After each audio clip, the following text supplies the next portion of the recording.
Mud crab കൊണ്ട് ഒരു butter garlic crab എങ്ങനെ ഉണ്ടാക്കുന്നതെന്ന് നമുക്കൊന്ന് നോക്കിയാലോ.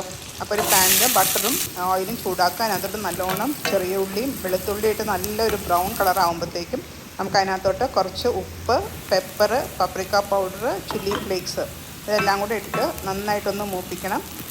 മീഡിയം തീയിലിട്ട് വേണം പൊടികൾ മൂപ്പിക്കാനായിട്ട്. അത് കഴിഞ്ഞിട്ട് നമുക്ക് അതിനകത്തോട്ട് നമ്മൾ വൃത്തിയാക്കി വെച്ച് ആ നല്ല മഡ് ക്രാബ് ഇട്ട് കൊടുക്കുക. അത് കഴിഞ്ഞിട്ട് അതിനകത്തോട്ട് കുറച്ച് ചിക്കൻ സ്റ്റോക്കോ അല്ലെങ്കിൽ ഏതെങ്കിലും സ്റ്റോക്ക് ഇല്ലെങ്കിൽ നോർമൽ വെള്ളമായാലും മതി ഒഴിച്ച് കൊടുത്തിട്ട് നമുക്കതിനെ മൂടി വെച്ച് ഒരു 5 to 7 മിനിറ്റ്സ് നമുക്ക് അതിനെ വേവിച്ചെടുക്കാം.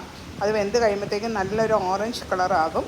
അത് കഴിഞ്ഞിട്ട് നമുക്ക് അതിൻ്റെ അടപ്പൊന്ന് മാറ്റിയിട്ട് അതിനകത്തോട്ട് നമുക്ക് കുറച്ച് ഫ്രഷ് ക്രീം ആഡ് ചെയ്ത് കൊടുക്കണം. ഒരു ഇച്ചിരി കോൺഫ്ലവറും ഫ്രഷ് ക്രീമും കൂടെ മിക്സ് ചെയ്ത്, അപ്പോൾ ആണ് അതിൻ്റെ ആ ഗ്രേവിയൊക്കെ നല്ല തിക്കായിട്ട് വരുള്ളൂ. ഇപ്പോൾ നിങ്ങൾക്ക് കാണാം, നല്ല കുറുകിയ ഗ്രേവിയോട് കൂടി നമുക്ക് ബട്ടർ ഗാർലിക് ക്രാബ് റെഡി ആയിട്ടുണ്ട്.